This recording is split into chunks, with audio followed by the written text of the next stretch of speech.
साथियों, उत्तर प्रदेश की राजनीति से एक ऐसी खबर आ रही है जिसने उत्तर प्रदेश की सियासत में तूफान मचा दिया है। कुछ दिन पहले जेल से रिहा हुए आजम खां आज फिर रामपुर जेल पहुंच गए हैं। कुछ समय पहले खबर आ रही थी अनुपम जी के कोर्ट केस द्वारा वापस आ गया है और 7 साल की सजा, 50,000 का जुर्माना। लेकिन अब खबर आ रही है कि रामपुर जेल में दोबारा से चाचा आजम का स्वागत हो गया है और वहीं अखिलेश यादव की नींदें उड़ गई हैं। 2027 चुनाव से पहले चाचा आजम का बाहर आना, उनके राजनीतिक गणित को अखिलेश यादव का पास हो जाना, और अब देखिए, बहुत सारे लोग ये कयास लगा रहे थे कि आज़म खान के लिए अब मुश्किलें कम हो गई हैं, लेकिन जो 2019 में उनके खिलाफ 2 पैन कार्ड रखने के मामले में जो केस दर्ज हुआ था, उसी केस में इनको जेल हो गई है।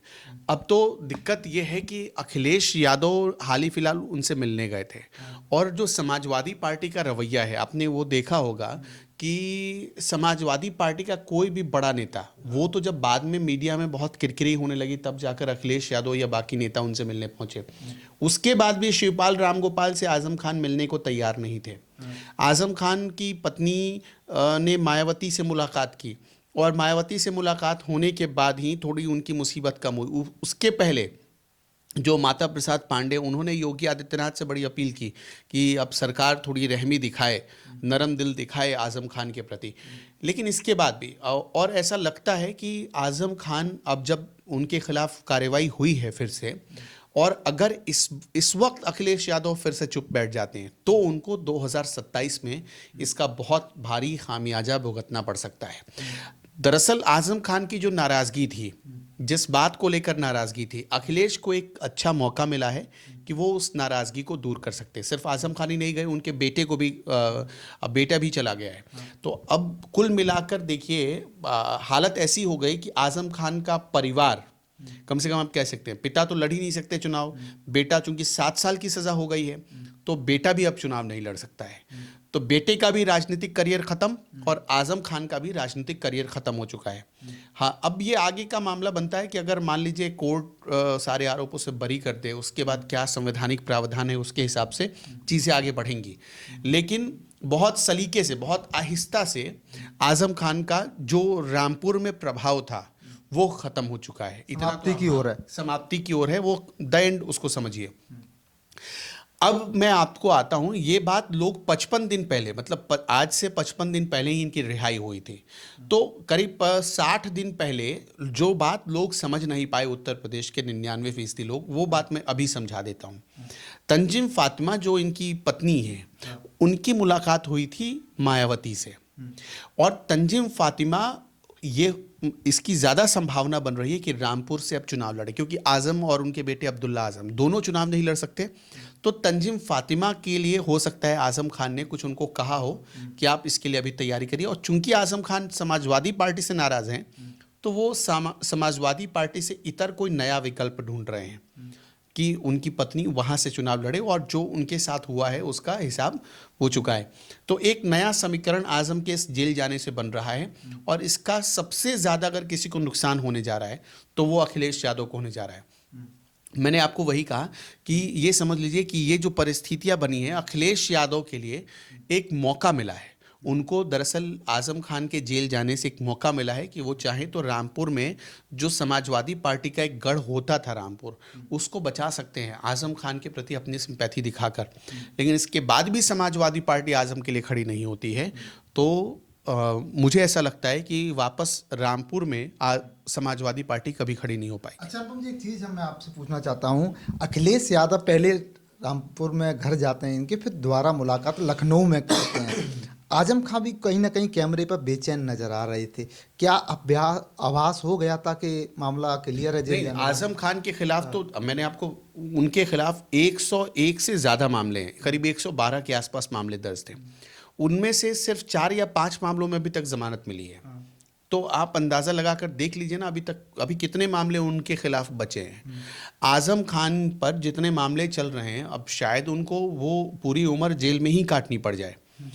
जो सारे मामलों में चूंकि सज़ा होनी ही होनी है, ज़्यादातर मामलों में, और एक लंबे वक्त तक वो सज़ा काट चुके हैं, तो शायद इसमें थोड़ी रियायत उनको मिल जाए, क्योंकि 2019 में मामला दर्ज हुआ था। तो कुल मिलाकर देखा जाए, कोर्ट की कार्यवाही तब से चल रही थी, अभी मेरे ख्याल में 2.5 साल वो जेल में रहे, तो 7 साल की जो सज़ा हुई है उसमें वो 2.5 साल माइनस कर दीजिए आप। लेकिन आज़म खान को अभी लंबे वक्त तक जेल में रहना पड़ सकता है, इसकी पूरी परिस्थितियाँ बन गई हैं।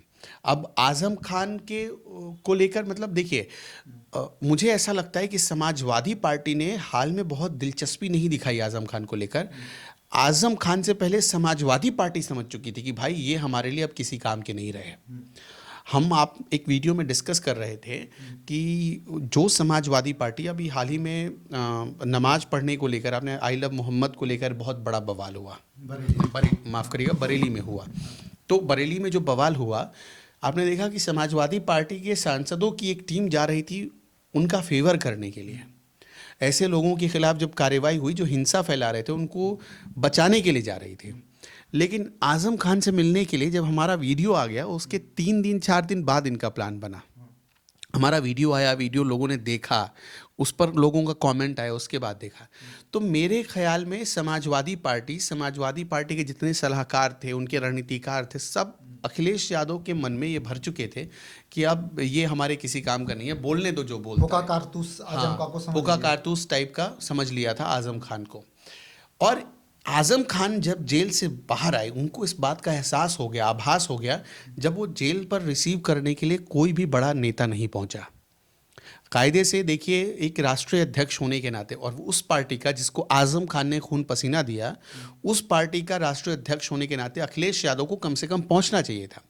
अखिलेश यादव नहीं पहुंचते तो कम से कम शिवपाल पहुंच जाते, रामगोपाल पहुंच जाते। आजम खान का तो हाल यह है कि समाजवादी पार्टी के संस्थापक सदस्यों में मात्र एक सदस्य ऐसे आजम खान रह गए हैं जो अभी नहीं, शिवपाल यादव भी हैं। हाँ। शिवपाल यादव भी हैं वो उसमें। परिवार के सदस्य हो वो गए, परिवार के हैं परिवार इस से वजह से। हाँ, वो हैं, और भी 1-2 लोग हैं जिनके नाम मैं आपको अभी मिस कर रहा हूँ, वो लोग हैं अभी। लेकिन मुलायम के खास, वैसे समझिए ना कि मुलायम के सबसे बड़े राजदार सिर्फ 2, एक अमर सिंह, वो नहीं रहे इस दुनिया में, एक आज़म खान। तो अब ये तो अच्छा, अमर सिंह के प्रकोप से हमेशा मुलायम को आज़म ने बचाया, और आज़म के प्रकोप से हमेशा अमर सिंह ने बचाया। आज़म खान और मुलायम की दोस्ती कैसी थी, खुद आज़म खान का इंटरव्यू में कह चुके हैं कि भाई कोई पेपर, ब्लैंक पेपर अगर दे देता था मैं नेताजी को और कहता था कि यहाँ साइन कर दो, तो नेताजी ये नहीं पूछते थे कि इस पेपर पर लिखवाओगे क्या। तो ऐसी दोस्ती थी, मतलब आंख बंद करके भरोसा करना, इसी को कहते थे। तो वो दोस्ती थी। लेकिन अखिलेश का नेतृत्व जब से आया, हालांकि अखिलेश को नेतृत्व दिलवाने में, ये मत बोलिए कि शिवपाल यादव और अखिलेश यादव में जब 36 का आंकड़ा हुआ, आज़म अखिलेश के साइड खड़े थे और उन्होंने सुलह करवाने में बहुत बड़ी भूमिका निभाई। लेकिन अलग बात है, जनरेशन बदल चुका है अब समाजवादी पार्टी का, और बदले हुए जनरेशन में शायद आज़म खान सूट ना करते हो, इसलिए उनको बहुत ज़्यादा तवज्जो नहीं मिल रहा है। अनुपम जी, अभी बिहार चुनाव का महागठबंधन मातम मना ही रहा था। अखिलेश यादव समाजवादी पार्टी के लिए आजम का जेल जाना 2027 से पहले, क्योंकि उत्तर प्रदेश में बड़ी, देखिए, मैं समझता हूँ आपका सवाल क्या, मुसलमानों को लेकर सवाल पूछेंगे। हाँ। क्या अब भी आपके मन में कोई भ्रम रह गया है कुंदरकी के परिणाम देखने के बाद?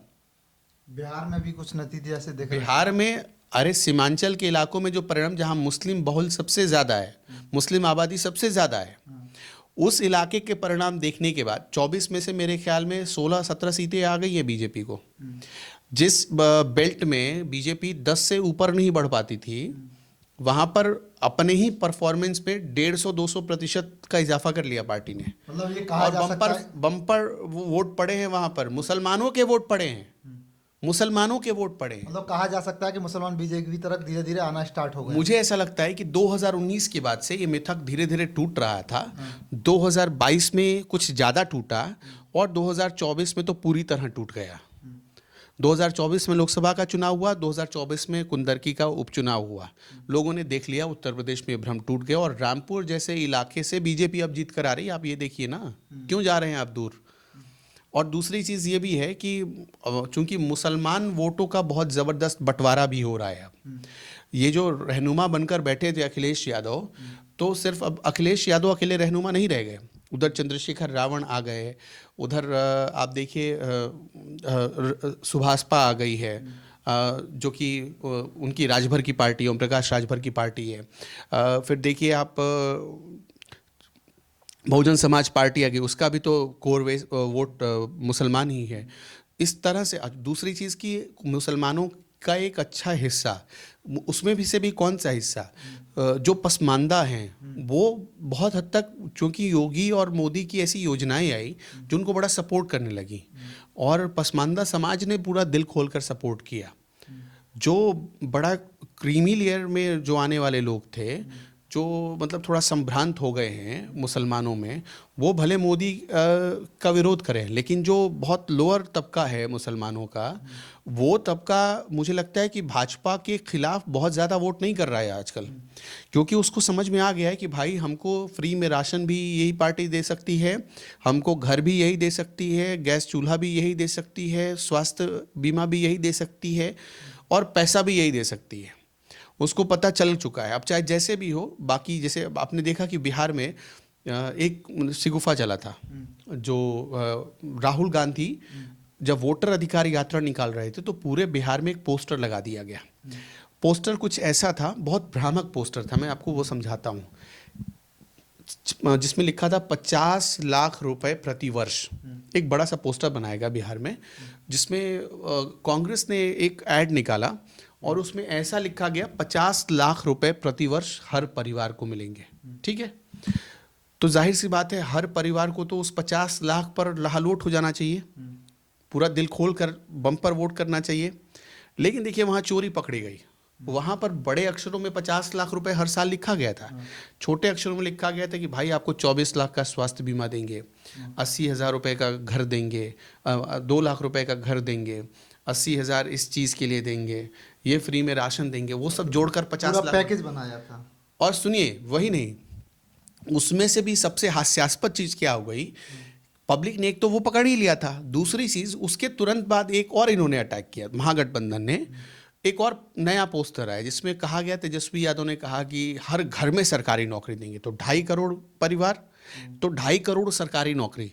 पब्लिक को समझ में आ गया कि अच्छा ये रॉन्ग नंबर लगा रहे हैं ये लोग, मतलब हमको ई गोला का तो ये चीज़ नहीं है, आलू से सोना वाला मामला समझ में आ गया। तो जब उनको समझ में आ गया पब्लिक को, तो पब्लिक ने देखिए पटक दिया 25 सीट पर, पूरा महागठबंधन समेट दिया 40 के नीचे।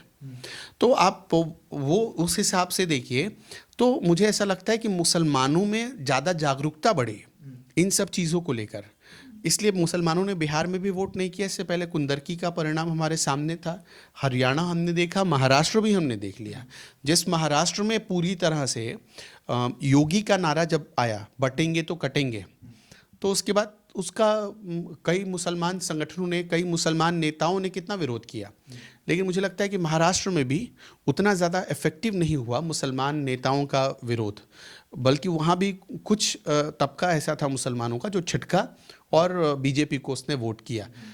कुल मिलाकर कहने का मतलब ये है कि यहाँ पर समाजवादी पार्टी नुकसान में जा रही है।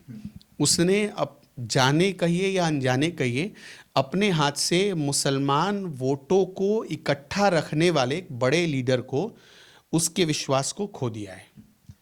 देखिए क्या हो रहा है उत्तर प्रदेश की राजनीति में और क्या होगा 2027 में। अखिलेश यादव को कहीं ना कहीं चाचा आजम की वजह से नुकसान तो बड़ा झेलना पड़ेगा, लेकिन तमाम बातें चल रही थी कि चाचा आजम बीएसपी में जाएंगे, चाचा आजम बीजेपी में जाएंगे, लेकिन अनुपम भी जाना पड़ रहा है इनको जेल। दोस्तों कमेंट बॉक्स आपका इंतजार कर रहा है, चाचा आजम के इस बार फिर जेल जाने पर आपकी क्या राय है, कमेंट बॉक्स में फटाफट अपनी राय दे दीजिए। अगली वीडियो पर मैं अनुपम जी फिर आपके साथ हाजिर होंगे। एक चीज़ और आपको बता देता हूँ, मैं चाहता हूँ कि इस वीडियो को ख़त्म करने से पहले ये आपको समझा देता हूँ, आजम खान के लिए बीजेपी के पास कोई ना कोई ज़बरदस्त प्लान ज़रूर होगा, देखिएगा आप। और देखिएगा कहीं ऐसा ना हो कि आजम खान 2027 फरवरी महीने से पहले ही छूट कर आ जाएं और सारे मामलों से उनको मुक्ति मिल जाए। क्यों? क्योंकि आजम खान की नाराज़गी बीजेपी के लिए बहुत बड़ा हथियार है, जिसको चुनाव में आजमाया जाएगा। और मुझे लगता है कि योगी आदित्यनाथ जितने मजे हुए खिलाड़ी हैं, वो इसको हाथ से जाने नहीं देंगे, और इसकी पूरी संभावना भी बन रही है। मैं आपको बता रहा हूँ इसके पीछे वजह। इसमें एक बहुत बड़ा जो सपोर्ट आएगा वो मायावती की तरफ से आएगा। देखिए भले समाजवादी पार्टी कुछ ना बोल रही हो, लेकिन कुछ दिनों में मायावती आजम खान की नज़दीकियां जो बढ़ रही है, मायावती खुलकर कहीं आजम खान का सपोर्ट ना करने लगे, और मायावती अगर आजम खान का सपोर्ट करने लगी और आजम खान की फैमिली मायावती से क्लोज हुई, तो इसका सीधा नुकसान, इसका फ़ायदा बीजेपी को होगा और नुकसान समाजवादी पार्टी को होगा। तो मुझे ऐसा लगता है कि ये एक क्षणिक आया है आजम खान के करियर में जेल जाने का योग, बहुत जल्दी वो बाहर भी होंगे। तो दर्शकों देखिए, अनुपम जी भी आज एक बड़ी भविष्यवाणी कर रहे हैं। कर क्यों रहे हैं? क्योंकि एक पुराना अभ्यास, पुराने तरीके से पत्रकारिता और उसके बाद उत्तर प्रदेश की राजनीति को बड़े करीब से देखना। अनुपम प्रसून जी ने जो बात की है उनके लिए आपको फरवरी तक का इंतजार करना पड़ेगा और 2027 के रिजल्ट के लिए भी लंबा इंतजार करना पड़ेगा।